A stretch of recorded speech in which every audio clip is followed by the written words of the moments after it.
तो दोस्तों CSB bank ने अपने क्वार्टर वन के नंबर को डिस्क्लोज कर दिया है। तो चलिए देखते हैं क्या है क्वार्टर वन के नंबर्स के अंदर, क्योंकि नंबर्स देखने में तो अच्छे ही लग रहे हैं। कैसे क्या है चलिए देख लेते हैं। टाटा के लिए लाख्स में दिया हुआ है, मैं आपको क्रोर्स में कन्वर्ट करके सुनाता हूँ, ईजी होगा आपके लिए। पिछले क्वार्टर की बात करें तो पिछले क्वार्टर में कंपनी का टोटल इनकम 762 करोड़ के आसपास था। पिछले साल 590 करोड़, अभी देखें तो बढ़ के 805 करोड़ के आसपास आ चुका है। तो साल दर साल देखें तो साल दर साल कंपनी के टोटल इनकम के अंदर एक अच्छी खासी तेजी आपको देखने को मिली। अप्रोक्सीमेटली बोल सकते हैं 35% के आसपास का जंप आपको देखने को मिल रहा है। वहीं अगर क्वार्टर क्वार्टर जाते हैं तो क्वार्टर क्वार्टर भी कंपनी के रेवेन्यू के अंदर अप्रोक्सीमेटली बोल सकते हैं 5% के आसपास की तेजी है। तो क्वार्टर क्वार्टर साल दर साल कंपनी का जो टोटल इनकम है वो आपको बढ़ता हुआ देखने को मिला है।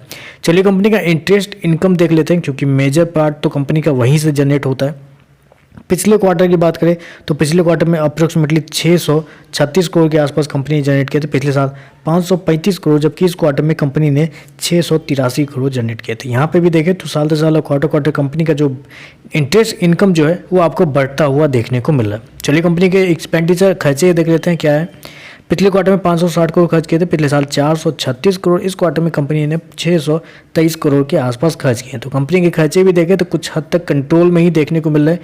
पिछले क्वार्टर के मुकाबले देखें तो हल्का सा ज़्यादा है, क्यों ज़्यादा है वो मैं आपको बताऊंगा आगे। लेकिन चलिए पहले प्रॉफिट देख लेते हैं, प्रॉफिट क्या बना है कंपनी का। पिछले क्वार्टर में 156 करोड़ का प्रॉफिट था। पिछले साल 114 करोड़, अभी देखें तो 132 करोड़ के आसपास है। तो साल दर साल देखें तो साल दर साल कंपनी का जो प्रॉफिट है उसके अंदर एक अच्छी खासी तेजी आपको देखने को मिली। अप्रोक्सीमेटली 16% के आसपास की तेजी है।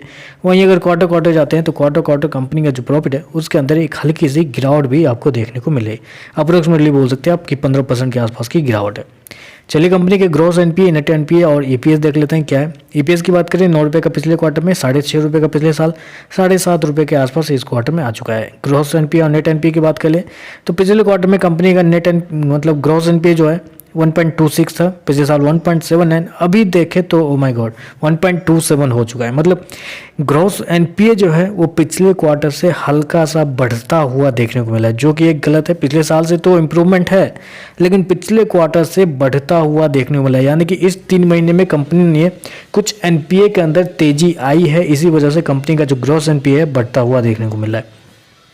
नेट एनपीए की बात कर लेते हैं। पिछले क्वार्टर में 35% की 0.35%, पिछले साल 0.60, अभी देखें तो 0.32 के आसपास है। तो नेट एनपीए ठीक है, लेकिन ग्रॉस एनपीए के अंदर थोड़ा सा आपको मतलब इम्प्रूवमेंट देखने को मिला है, जो कि गलत है मेरे हिसाब से। बढ़ना नहीं चाहिए था ग्रॉस एनपीए।